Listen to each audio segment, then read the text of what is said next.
Ben écoute, bienvenue au CrossFit Games. Merci Mike. Bienvenue sur le podcast Coin de table, entre guillemets. Bonjour à tous. On a le Shaker Show en France. Yes. Puis celui-ci, je ne l'ai pas encore trouvé de nom, mais ça serait pas mal de lui donner peut-être le coin de table. Ah, le coin de table. Ok, pas mal, le ouais. Coin de table CrossFit. Pas mal. Pas mal, ouais, j'aime bien. Mais je le fais en français et je le fais en anglais. Je trouve un truc qui aille pour les deux. Ok, d'accord. Corner table? Allez, on va voir. Ah ouais, corner table. Écoute, présente-toi. Eh ben bonjour, moi je suis Yvain, je suis un owner depuis maintenant 2 ans et demi. J'ai repris une box qui existait déjà depuis 5 ans. Et du coup je coach aussi dans ma box. Et j'ai un autre métier aussi en parallèle depuis des années, depuis presque 20 ans maintenant. Ouais, c'est vrai ça. Métier passion, donc j'ai 2 métiers en fait en un. Et, Mais c'est quoi ton métier alors passion? Mon métier passion c'est steward. Ok. Voilà, dans les avions. Ça, c'est un truc que je fais depuis, comme je dis, 20 ans. Et Fait que toi, le care des gens, tu l'as ouais, à fond. Là. déjà tu de t'occupes base. des gens. Parce que ça fait 20 ans que tu fais ça, puis là maintenant tu es dans le CrossFit et ton affilié c'est. Farmer CrossFit. Et ça se trouve où? C'est en région parisienne et pour le situer simplement, en fait, quand tu situes Versailles, et c'est à 10-15 minutes juste après Versailles. Ça, c'est quand même très cool parce que hier, tu as rencontré des amis à moi et tu disais, OK, mais moi, mon gym, il se trouve à côté de Versailles. On pourrait dire que c'est Versailles. Voilà. C'est quand même très, très cool Ouais. de pouvoir dire ça. Moi, quand j'étais à Montréal, je ne pouvais pas dire que c'était Versailles ou quoi À que ce soit. Dollar les Hameaux, ouais. Ouais, Personne Dollar connaît, les Hameaux, ouais. c'est non, c'est ça, Par contre, c'est tu disais l'ouest. YUL, tout le monde sait que c'est l'aéroport et Ça, c'était close ça de marchait ça. bien, ça marchait bien. Bah ouais. Dis-moi un peu, comment est-ce que tu as découvert le CrossFit? Moi j'ai découvert ça en fait, je faisais déjà de la préparation physique parce que j'ai fait 10 ans de foot américain en France, OK, en national, en championnat national. OK. Et en fait, la dernière année de foot américain, je suis tombé dans ce CrossFit, dans une box pour ma prépa physique. J'ai Ok. voulu arrêter de faire ce que le club me disait, c'est-à-dire de la muscu classique. Ok. J'ai voulu faire de la prépa physique et le CrossFit semblait tout adapté puisqu'en fait, c'est de la prépa physique générale pour après aller dans un sport spécifique. Fait que là, ton sport était comme associé avec CrossFit ou bien Ouais. c'était vous alliez vous entraîner dans un gym CrossFit et puis t'as Alors découvert c'était ça? moi et quelques potes seulement. On avait pris cette décision-là. Le coach n'avait pas spécialement décidé ça. Non, mais il était d'accord pour ça. Ok. Il avait dit ok, pas de problème. Vous voulez faire ça, pas de problème. Parce qu'il savait que du coup, c'était en corrélation avec nos entraînements de foot américain, que ça pourrait être que bénéfique. Wow, Ouais. wow. Et donc en fait, j'ai fait une année et après j'ai dit à mon coach, en fait, j'adore le CrossFit, j'arrête le foot américain et je me mets dans le CrossFit. Donc j'ai été adhérent dans plusieurs box. Ok. J'ai fini Dans la région parisienne. dans la région parisienne, Ok. là où j'habitais. Et j'ai fini en tant qu'adhérent dans la box que j'ai repris, mais en fait j'ai passé mon diplôme de coach. Ok. J'ai été donc stagiaire dans ma box. Après j'étais coach et là maintenant j'ai repris ma box. J'ai acheté la box à l'ancienne patronne. Tu dois être fier. Là. Ouais, je suis content. T'as des coachs, j'imagine? Ouais, j'ai 2 salariés et ce qu'on appelle nous en France 2 auto-entrepreneurs, ça veut OK, dire des indépendants. des indépendants. Des Exact. freelance. comme Yes, on dit. OK. exactement. Et là, c'est eux qui travaillent en ce moment, j'imagine. Yes. Et que toi, tu es arrivé au CrossFit Games, tu viens 24 heures, Ouais, tu kiffes à fond, puis tu repars. ouais. OK, c'est quand même Ça cool. c'est Le plaisir. le plaisir et la chance aussi de mon métier du coup. Vu que je travaille déjà dans les avions, je peux avoir des prix moins chers et ça me permet de pouvoir voyager plus facilement. Prendre C'est un pas gratuit vol, non plus. Non, non, mais tu prends un vol de dernière minute et puis voilà. boum, t'arrives. Exactement. Ça, c'est quand même très cool. Comment ça se va le CrossFit en France? C'est quoi le vibe général? Le vibe général, pour être transparent, Ouais. ça a beaucoup gueulé quand il y a eu une augmentation des prix. OK. Et, Là, on parle de l'affiliation ici. De l'affiliation, qui a ouais. monté de 50%. Exactement. OK. Il y a beaucoup de honneurs qui ont été assez mécontents. Il y en a qui ont arrêté l'affiliation, il y en a qui ont continué de la garder. Nous, personnellement, on a décidé de la garder parce que. Ouais, ça m'intéresse. Pourquoi gardez-vous l'affiliation CrossFit? La question. Parce qu'on Moi, je le croit- sais, mais j'aime ton avis. Ouais, moi, je crois en la méthodologie et je crois aussi que CrossFit n'a pas encore déployé tous ses moyens pour aider les honneurs à obtenir de nouveaux prospects qualifiés. C'est peut-être des mots un peu compliqués que je suis en train C'est-à-dire, d'employer. on a le level 1 d'entraînement et puis Ouais. le level 1 de business que tu pourrais dire là, tu sais, ce serait C'est ça, ce serait cool. Ça, ce serait cool. Mais je pense que en fait, CrossFit a aidé beaucoup et ils ont un peu surfé sur le fait que c'était à la mode. Donc, il y a eu des gens qui sont venus parce qu'ils voulaient faire du CrossFit. Maintenant, les gens, ils se tournent vers autre chose. Le fitness est en train de changer. On le voit avec l'Aerox, Ouais. on le voit avec d'autres disciplines. Les gens, ils veulent se dépenser, ils veulent du fun, ils veulent la communauté. CrossFit, il l'a tout ça. Ouais. Il l'a. Mais je pense que l'entité CrossFit, l'entreprise, n'a pas mis tous les moyens pour encore développer ça. cette communauté et cette partie. Plus business plutôt. Ouais. Enseigner aux owners comment on fait pour vivre de sa passion. C'est-à-dire qu'il faut traiter ton business ton gym comme une business, donc ta passion doit devenir une business. Ouais. Par exemple, en France, tu vois, CrossFit France, ils font les choses. On a des templates, ils sont traduits. On a toutes les ressources qu'il y a dans le starter kit. Ok, c'est bien ça. Mais c'est du basique encore. Ok. Je pense que. T'aimerais que ce soit un peu plus développé? Par exemple, c'est un exemple, hein, c'est mon idée à moi, peut-être je me trompe, mais si CrossFit France avait plus d'employés, plus de staff, tu vois, si CrossFit US, l'entité CrossFit, mettait plus de gens sur ça, on aurait des gens qui pourraient nous donner encore plus de ressources, plus de trucs. Une équipe francophone qui s'occuperait de la France, par exemple. Et je parle de la France, parce que c'est mon pays, mais ça pourrait être ailleurs, dans tous les pays comme ça. Tu mets plus d'employés, les gens peuvent te fournir plus de choses. Qu'est-ce qui seraient les choses qui te manquent en ce moment par rapport au business? Qu'est-ce que toi, t'aimerais aller chercher plus spécifiquement? Là, tu me parlais de comment convertir des leads, c'est ça? Ouais. Donc, la conversion de leads, apprendre à mieux faire ça. Ouais. Mais quoi d'autre? On est déjà pas mal aidé, hein, honnêtement, sur ça. Hein. Il y a des entreprises… Operating with excellence. Voilà. Daniel c'est un travail de fou et c'est génial ce qu'il fait. Et ça a aidé, je pense, pas mal de honneurs. Tous ceux qui ont fait ça, ils ont compris le mindset en fait qu'il fallait avoir pour. C'est vraiment comment dire. Ça doit venir. C'est une démarche que l'owner doit faire lui-même, d'aller trouver des gens, par exemple comme Daniel. Ok. Mais est-ce que tu penses que ça devrait être obligatoire? Bah, en tout cas, c'est pas obligatoire, mais ça devrait être dans le process de ton affiliation de honneur. Tu vois? Ok, tu as ton level 1, c'est bien, tu sais coacher, tu as les bases, tu sais ce que c'est que la méthodologie. Ouais, tu peux développer, tu peux gagner de l'expérience. Si c'est mon avis personnel que tu me demandes, je devrais dire pour ouvrir ta box, en effet, il faut le level 2. C'est très bien, je trouve que CrossFit demande le level 2 maintenant. Parce que là, tu es dans la pédagogie. Et puis le owner doit comprendre, même si c'est pas lui qui coach, parce qu'il y a des gyms où c'est pas lui qui coach, moi je trouve qu'avoir un niveau 2 pour un owner, ça lui permet de comprendre son head coach et ses coachs. Tu sais, c'est comme si tu étais propriétaire d'un restaurant, mais tu comprends pas trop c'est quoi ce que tu vends. Ça marche pas. Tu n'es pas obligé d'être le chef du restaurant, mais si tu n'es pas capable de quand même préparer 2-3 choses dans ta cuisine, ça marchera pas bien. Donc, pour moi, le level 1, c'est vraiment les points clés de la méthodologie. Le level 2, c'est les points clés de la pédagogie de la méthodologie. Oui. Ça c'est pour moi le minimum. Et après, CrossFit, en effet, ce serait cool qu'ils développent un level 1 business. Je ne sais pas comment l'appeler, mais un process. Un cours qui soit plus business. Et qui vienne de l'entité CrossFit. Ouais. Comment vendre sur les réseaux, tout ça. Qu'est-ce que tu dis aux gens maintenant, si je rentre un peu plus vers nos adhérents, les personnes les plus importantes de nos gyms? Qu'est-ce que tu dirais à tous les gens qui regardent le CrossFit et les fameux mythes qui disent écoute, le CrossFit, ça blesse. Ah. Toi, comment est-ce que tu expliques ça à quelqu'un? Ouais.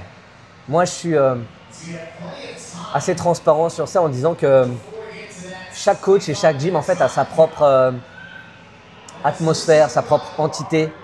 Il y a des gyms qui promeuvent vraiment la performance et qui s'engagent même à t'amener sur certains chemins de la compétition.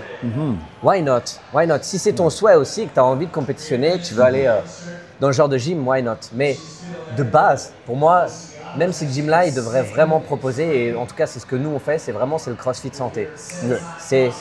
On est vraiment pas là pour te blesser, on veut t'écouter. Tu peux me définir c'est quoi le CrossFit Santé? Parce qu'il y a peut-être pas mal de monde qui vont nous écouter.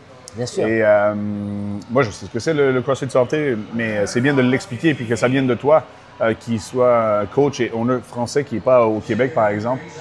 C'est quoi le CrossFit Santé en France, d'après toi? Le CrossFit Santé, pour moi, c'est vraiment pouvoir en fait pratiquer ton activité quotidiennement, presque tous les jours en fait. Bien sûr, il faut prendre des jours de repos, mais ça, on va dire que c'est en fonction de ton planning personnel, et professionnel aussi des fois. Mais en gros, c'est bouger quotidiennement pour pouvoir vieillir le plus longtemps possible dans de meilleures conditions. Rester jeune le plus longtemps possible. Il y a une grosse différence pour moi. Par exemple, j'ai 80 ans aujourd'hui et me lever comme ça de ma chaise, ok, je peux me lever. On s'entend, c'est une métaphore. C'est une métaphore complètement. Non, absolument pas. Ça serait malade. Et non. Quoique j'ai plus de cheveux. Mais je cheveux ont 80 ans, ils sont partis. Le père Fouras sans les cheveux. Voilà. Okay. Et se lever à 80 ans et rester, tu vois, gainé, pouvoir se lever comme ça, sans s'appuyer sur ses bras. Oui. Je pense que le CrossFit, j'en suis même convaincu que le CrossFit peut amener à ça. Ouais, être fonctionnel le plus longtemps possible. Le plus longtemps possible. En fait, c'est ça. La définition de la santé, souvent dans le monde médical, ça commence à changer. C'est l'absence de maladie. Voilà. Et nous, ce qu'on fait, c'est qu'on va rajouter quelque chose. C'est l'absence de maladie plus être fonctionnel dans la vie de tous les jours. Tu te rappelles de, je sais pas si ça va parler à tout le monde, mais dans les cours de CrossFit, normalement du level 1, tu as le curseur comme ça, qui définit la maladie, tu vois, le continuum, la santé et après la performance. Tu vois, bah, faudrait que malgré l'âge, en fait, ta jauge en fait continue toujours vers le fitness en fait. Tout le temps, tout le temps. C'est pas parce que tu vieillis que cette jauge elle doit réduire vers la maladie. Au contraire, le fitness, enfin je veux dire le CrossFit doit te ramener cette jauge vers le fitness. Plus tôt possible. Et le fitness et la santé qui collident ensemble, qui vont rentrer ensemble, c'est les marqueurs de santé, donc quand tu vas voir ton médecin, et les marqueurs de performance qui vont dans le même sens, vers le haut. Si tes marqueurs de performance montent mais que tes marqueurs de santé descendent, ok, ça ne marche pas. Non. Dans quel cas ça peut arriver? Ben, par exemple, on va prendre des athlètes qui vont faire que des compétitions et puis pour faire ces compétitions, vont consommer des quantités d'hydrates de carbone, des glucides incroyablement folles parce qu'ils en ont besoin pour l'événement là. Mais c'est un moment dans le temps, c'est pas la santé en général pour ta vie. Donc j'ai bien compris. Donc c'est ça que tu fais. Donc.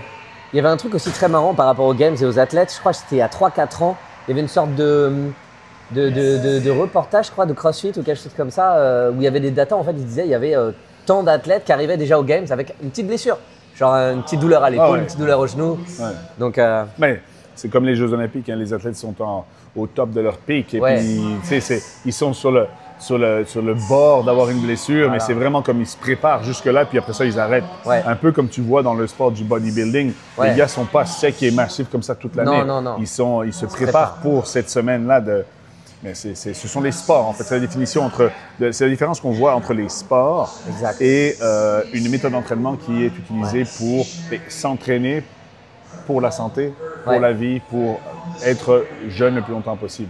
Moi, j'ai beaucoup aimé ce que la CrossFit a sorti dernièrement, qu'on n'est pas obligé de tout faire en RX. Ça a beaucoup été le challenge dans les box, tout le temps soulever plus lourd, soulever… du calme, tranquille. Ça m'intéresse parce que ça m'amène à dire, tu sais, on parlait des blessures, là, tu me dis que les CrossFit Santé, on est là pour vraiment encadrer les gens. Que dis-tu, comment fais-tu pour expliquer le concept de l'intensité aux gens? Tu sais, comment est-ce que tu amènes une personne à l'intensité optimale d'un entraînement? Attention, parce que je vais juste continuer à définir. L'intensité, être intense dans un workout, c'est pas toujours l'intensité maximale, comme tu dis. Exactement. C'est l'intensité optimale, c'est-à-dire celle où tu vas avoir une adaptation physiologique. Yes. On comprend parce qu'on est coach. Comment toi, tu l'expliques aux gens? Alors là, du coup, j'ai plein de trucs à t'expliquer, tu vas voir. Parce qu'on a mis un système en place dans ma box. Mais déjà, je vais commencer par répondre à ta question. C'est qu'en fait, déjà l'intensité, elle est variée en fonction des individus, tu vois. Par exemple, moi qui fais déjà depuis 7-8 ans du CrossFit et une adhérente qui arriverait depuis 2 mois, on va pas avoir la même vitesse d'exécution, les mêmes charges. Mais pourtant, au final, à la fin du workout, il est possible que malgré sa vitesse, malgré son intensité, elle est tout autant transpirée que moi.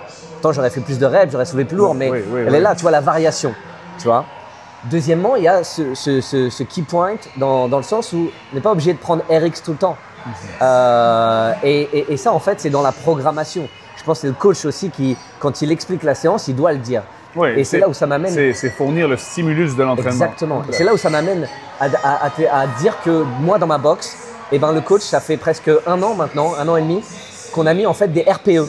Ça veut dire l'intensité justement que les gens optimales doivent mettre par séance. C'est le volume d'intensité. Voilà. C'est ça. Donc, et c'est variable de semaine en semaine, de jour en jour. C'est pas parce que le lundi on va avoir un RPE 9 que tous les lundis ça va être un RPE 9.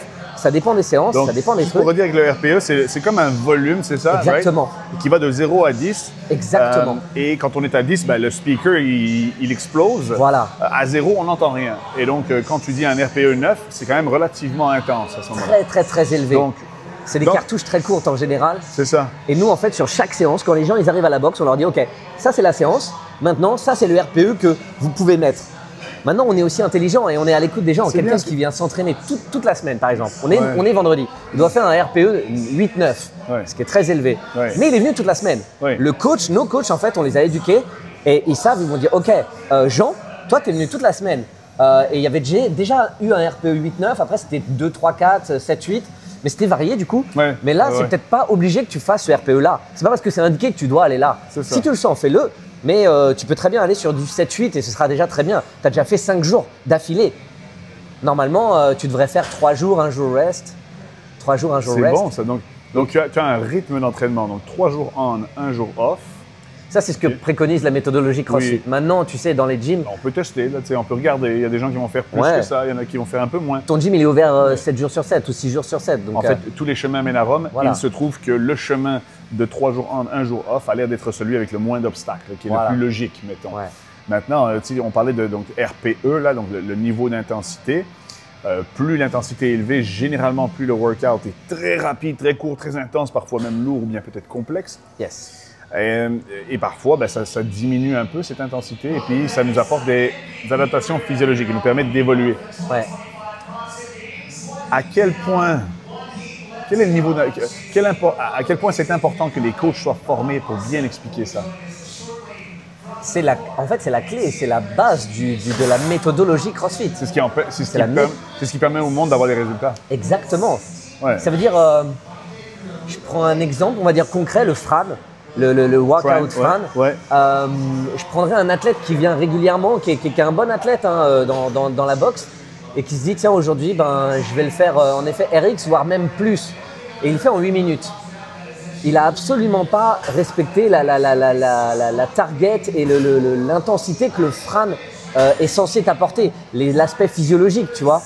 Tu es censé faire Fran en 2, 3, 4, maximum 5 minutes. Ouais, c'est ça. Tu vois, donc en fait, il faut réduire cette charge-là et il faut que le coach, du coup, il amène à ça et te dise ok, là, tu as trop mis, enlève des poids ou non, pars pas sur son workout avec ça comme charge, c'est pas possible. C'est que Fran, juste pour vous dire, c'était un benchmark de CrossFit qui est très connu. Très connu. C'est 21 répétitions, 15 répétitions et 9 de 2 mouvements. Donc, tu fais 21-21, 15-15, 9-9 de thruster, right? Et puis ensuite des pull-ups. Et pour nous au Canada, c'est en livres, donc c'est 95 livres et 65 livres. En kilos, on parle de… je crois que c'est à 43 kilos. Hein. 43 kilos pour les hommes et combien pour les filles? Et les femmes, hein, tu me poses une colle. Je pense que c'est 31, possible? Ouais, je crois que c'est possible. 31? Ah, ça me semble un peu c'est 65 livres, on peut de toute façon demander. Une livre, c'est 2,2. Si vous avez la réponse, mettez-la en commentaire. 1 kilo, c'est 2,2 livres. C'est ça. C'est sûr qu'il y en a qui vont le mettre. Mais bref, ça c'est l'entraînement. On s'entend qu'en tout, ça fait donc 90 répétitions. Exactement. Des 2 mouvements combinés, d'un mouvement de weightlifting léger et d'un mouvement de gymnastique qui, à ce niveau-là, devrait être facile, ce n'est pas complexe. Et il faut que ça aille très vite, c'est comme un 100 mètres sprint en fait. Exactement. Et pour qu'il y ait une adaptation physiologique sur chaque personne, il faut respecter certains gaps de entre 2 minutes et 5 minutes maximum. Ouais. Sachant que c'est comme un 100 mètres sprint, si ton 100 mètres sprint tu le fais en 20 minutes, tu n'auras jamais de résultat, la distance n'est pas assez grande. Et puis donc en fait, tout ce qu'on dit là, c'est simplement que l'intensité, il ne faut pas oublier, mais c'est le travail sur le temps. C'est l'équivalent de la puissance. Il faut mesurer ce travail. Même, exact. Il faut mesurer ce travail, il faut mesurer ce temps. Là ici, Fran, c'est là où le travail est fixé. On veut savoir en combien de temps tu peux le faire. On peut parfois faire l'inverse. On peut te donner un temps. On te demande combien de travail es-tu capable de faire dans ce temps. Et dépendamment des mouvements, c'est comme ça qu'on essaye de trouver « How are you? » Hi, how are you? Dépendamment du travail et des mouvements, c'est comme ça qu'on peut définir quelle est l'intensité appropriée pour chacune des personnes. Tout à fait. Mais tu vois, chaque fois qu'on rentre dans un gym CrossFit, et ici, on parle d'un gym en France, les coachs sont là pour encadrer les adhérents. C'est la base. C'est ça. C'est la base. C'est triste de voir des gens qui veulent s'entraîner seuls, je trouve. Ils n'ont pas encore vu que le coach peut être proche. Ça, tu sais quoi, c'est un grand débat, parce qu'en France, il y a une grande mode, c'est peut-être en train un peu de disparaître, mais… on a encore beaucoup ça, des gens en fait qui s'inscrivent dans des box, qui s'inscrivent encore, hein. Ils vont dans une CrossFit Gym, ils s'inscrivent, ils font aucun cours. Ils ont leur prog à côté, ils achètent HWPO, ce que tu veux, n'importe quoi. Ils font leur truc à côté et ils sont jamais coachés. Et c'est pas forcément des coachs eux-mêmes, et même si c'était des coachs eux-mêmes, comment tu peux… on est coach, on aime se faire coacher. Mais oui, moi j'adore ça. Oui, quand je vais dans une box, je veux qu'on me coach. Moi je veux savoir comment bien bouger, je veux qu'on me le dise, je veux comme… c'est normal. Ce matin, j'étais m'entraîner avec des honneurs. Bah oui, c'est le fitness, donc on veut être fit, bien sûr. Et tu vois, le petit X qui m'a donné, c'était pas Gordon, je sais plus qui c'était son prénom, mais on faisait des ring dips. Ok. Et à la fin des mouvements, avec la fatigue, je commençais à écarter les bras, tu vois. Ouais. Et pourtant, je les faisais correctement, j'avais une bonne exécution, je tendais les coudes, nickel. Ouais. Mais c'est juste son petit, il dit, hey Yvain, ramène les coudes. C'était simple, efficace, mais ça a changé mon workout, ça m'a cramé, tu vois. Mais c'est comme ça, en fait, c'est la virtuosité. C'est là où la technique et l'intensité se rencontrent. Ouais. Et des fois, lorsqu'on est en ce point-là, ben on s'en écarte un peu. Et donc, la technique, on la perd un petit peu. L'intensité, on est parfois un peu moins intense. Ouais. C'est là que le coach vient et dit « Hey, Yvain, corrige ton truc. Bam, tu viens de changer. » Ou alors « Tiens, Yvain, accélère. Bam, tu reviens encore. » Tu vois, que ce soit son intensité ou la technique. Tu donnes l'importance d'un Je me rappelle de Eli, justement, Margerin, ouais. Qui est ici, d'ailleurs. Ouais, il faut que j'arrive à le voir. Il est busy, là. Ah ouais, je sais. Mais pareil, quand il m'a fait passer le level 2, du coup, on avait un workout. Je me demande même si c'était pas le Fran, je sais plus. Possible. C'est possible, ouais, je crois bien. Il y a quelques années, c'était encore ça. Hein? Ouais. Encore ça. Je crois bien. Et à un moment donné, il m'a vu en fait ralentir dans le workout. Et il savait que je pouvais. Du coup, il a les yeux d'un bon coach. Oui, il sent. Et voilà, il m'a dit, Yvain, va plus vite là. Sur quelques reps, va plus vite. Tu peux y aller.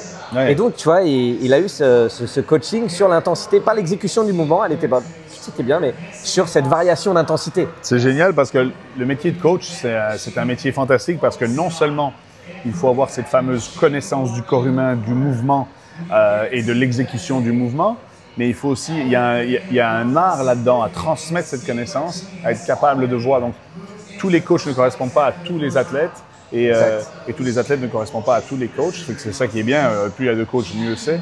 Et donc, c'est des connexions humaines. Quelles sont les 3 plus grosses valeurs de ton gym? La communauté. Ouais. La communauté, vraiment. On a une grosse communauté, ambiance familiale. Ok. Pas du tout compétitrice ou pas du tout. Il y en a un petit peu, mais c'est plus du challenge. Donc ça, c'est la première. Ça, c'est la première valeur. Qu'est-ce que tu dirais comme autre valeur? La valeur, c'est le partage, tu vois. Nous, on a un peu d'open gym, par exemple, un peu de free access. Bah oui. Mais ce qu'on promeut et ce qu'on veut voir, c'est des gens qui font les cours. On veut qu'il y ait du partage. Ouais, que ça se fasse ensemble. De toute façon, si c'est un petit peu comme chez toi, les open gym, moi, j'en avais aussi à YOL. Et c'était souvent les moments où je pouvais m'entraîner puisque je coachais les classes après. Et quand j'étais tout seul, c'était souvent un rest day. OK. Fait que j'avais souvent des gens qui arrivaient et puis on se rejoignait et puis on était des groupes en fait et ça se transformait rapidement en une pseudo-classe où on se coachait l'un l'autre. C'était souvent les entraîneurs qui faisaient ça. Et c'est quand même très très cool qu'on se regroupe ensemble. Puis la troisième valeur, ce serait quoi? Troisième valeur. On a communauté, on a partage, ça c'est bien. Ouais. Ça se rejoint. Hein, oui, les deux se rejoignent, c'est vrai. Et j'ai envie de rebondir sur cet aspect santé. Nous, vraiment, ce qu'on veut mettre dans notre gym, c'est des gens en bonne santé. Vraiment. On a énormément de gens qui s'inscrivent parce qu'ils ont un peu de surpoids, parce qu'à un moment donné, ils ont dû arrêter le sport dans leur vie, parce que c'est des sédentaires, ils ont un métier où ils sont tout le temps assis. Et c'est d'ailleurs, très honnêtement, là où on recrute en fait. Hein, c'est notre cible en fait, on recrute ces gens-là. C'est la santé en premier. Ouais, d'accord. Vraiment. Est-ce que vous parlez de nutrition? Oui, un peu. Oui. Nos coachs, ils font un peu de PT aussi là-dessus. Ouais. De PT, personal training. Ouais. Parce que, désolé. non, c'est parce que moi je l'ai compris, mais on ne sait jamais que PT, ils font un peu de pitié. Ils font pitié, mes coachs. Non. Ils font un peu de personal training là-dessus. Entraînement privé, d'accord. C'est cool.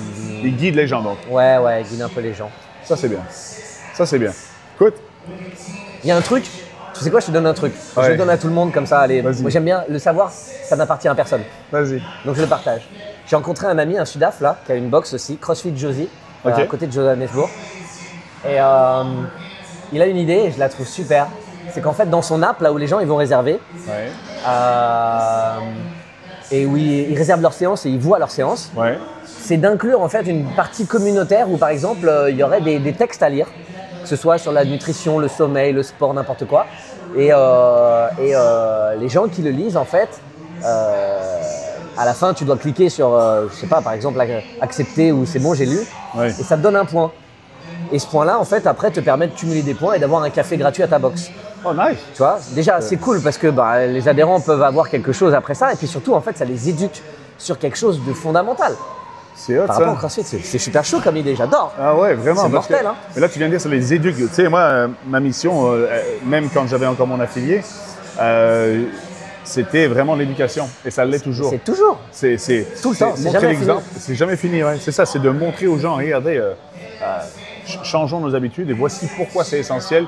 Je vais vous le montrer. C'est-à-dire, on fait de l'éducation à la santé, en fait, avec le maximum de personnes autour de nous. Pour moi, c'est comme ça que tu as atteint la virtuosité du système, quoi. Qu'est-ce que tu dirais à Yvan au début qu'il ait repris son gym? Maintenant que ça fait combien de temps que tu as ton gym, tu as racheté? 2 ans. 2 ans. Qu'est-ce que tu dirais à Yvan qui est 2 ans plus jeune? 2 ans plus jeune? Comme conseil, bien sûr. Qu'est-ce que tu lui donnerais comme maintenant que tu as appris des choses en plus? Puis être un affilié, c'est quand même quelque chose, tu sais. Je lui dirais, n'aie pas peur, parce qu'au début j'avais un peu peur, c'est vrai, j'ai longuement hésité. N'aie pas peur et hésite pas, essaye. Essaye, c'est mieux que de rien faire. Ouais. C'est mieux que de rien faire. Il y a des trucs qu'on a essayé avec mon partenaire et ça a plus ou moins bien marché. Du coup, il y a des choses qu'on est revenu dans le planning, tu vois, on a enlevé des choses, on a modifié des horaires, mais c'est pas grave, on a essayé et puis on s'est adapté, puis on a vu que notre clientèle était pas très chaude sur certains trucs, super chaude sur d'autres trucs, donc voilà. Un constant apprentissage, ne pas avoir peur de se planter. Exactement. Et ce qui est valable aujourd'hui peut très bien aussi évoluer. Ce qui marche aujourd'hui peut très bien ne plus marcher. Il faut prendre suffisamment de recul et se dire ok, c'est pas grave. Ça marchait, c'est pas parce que ça marche plus que voilà, on peut essayer de faire autrement. Tu vois, je parle d'autres cours, je parle des cours d'aérox, de gym. On a déplacé des créneaux, tu vois, l'haltérophilie, tout ça. On a un peu déplacé tout ça. Vous avez joué pour faire le mieux possible. Exactement. Pour que ça adhère avec leurs besoins, leurs envies. Et ce que nous, on pouvait proposer avec nos salariés, tout ça. Qu'est-ce que tu souhaites au monde du CrossFit pour les prochaines années? Et là, tu peux inclure tout le monde, hein, que ce soit toi, la compagnie CrossFit, les CrossFit Games. Qu'est-ce que tu souhaites à ce mouvement, cette entreprise, les affiliés, tout ça? Continuer à prospérer, j'ai envie de dire, du coup, pour tout le monde, que ce soit chaque entité et surtout continuer à prendre du plaisir, continuer à comprendre que c'est pour la santé. Vraiment, en fait, je ne peux pas le dire autrement que pour la santé. Ça, je le sens. Tu sais, toi, tu es vraiment là-dedans parce que tu as remarqué que c'était la santé des gens. Et que vu que c'est essentiel, c'est sûr que tu vas rester en business, comme on disait. Il faut que tu rejoignes ça au business. Que tu aides le monde, mais que tu es aussi là pour allumer les lumières, ouvrir les portes de garage et réussir à en vivre aussi, entre guillemets. Mais c'est une façon très noble de devoir gagner sa vie en aidant les gens à être en meilleure santé. Écoute, la personne qui était avant toi et qui a fait le podcast avec moi, j'aime ça terminer le podcast un petit peu comme une copie de le Diary of a CEO. Je ne sais pas si tu vois c'est quoi ce podcast. Il termine toujours avec une question. OK. D'accord? C'est que moi, la personne juste avant, c'est Elliot de CrossFit, l'émissaire à Alma, au Québec, qui est au Lac-Saint-Jean. C'est bien dans le nord du Québec. Et il avait une question pour toi. Il ne sait pas que c'est toi que j'interroge, par exemple. Et tu pourras faire une question pour la prochaine personne. Je ne te dirai pas qui c'est. D'accord. La question, c'était combien de fois par année ou par mois ou à quel rythme sors-tu, toi, de ta zone de confort pour justement apprendre quelque chose de nouveau? Et est-ce que tu le fais tout d'abord? Et si tu le fais, comment tu te sens? Et si tu ne le fais pas, penses-tu commencer à le faire? Sortir de sa zone de confort.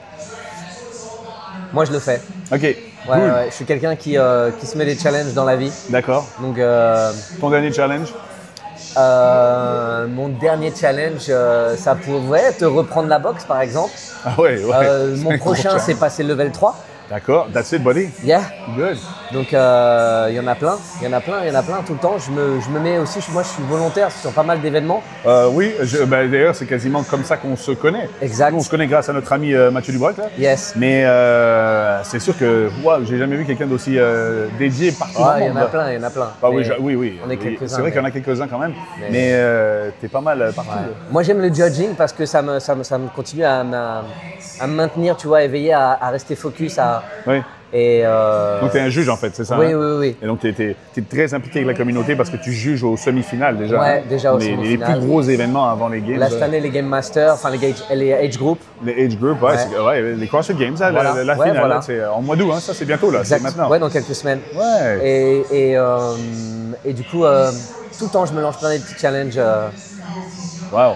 Ouais. Écoute, Dans ma vie, à un moment donné, je me suis même lancé le challenge d'apprendre japonais.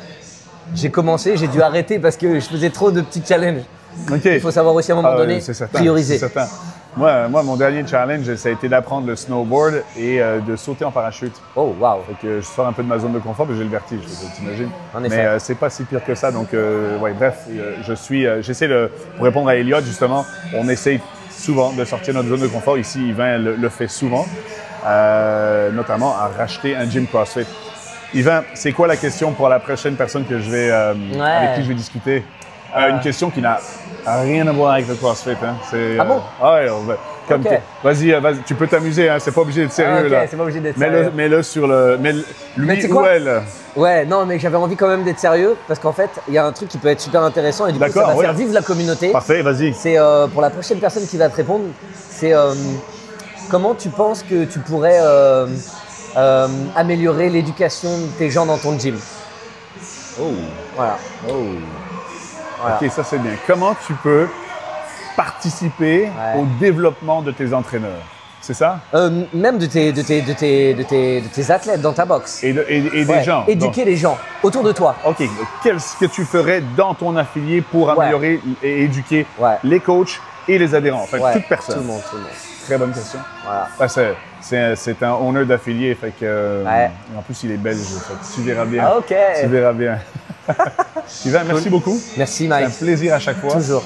En plus, il est venu 24 heures ici à Albany. Ouais. Fait que c'est un aller-retour rapide. Il n'allait même pas l'air fatigué. Si, quand même. Ouais. Hier, on avait le party des affiliés. Il était debout sur les tables avec moi. C'est pas vrai. Il y avait juste lui. Merci, man. Merci Mike.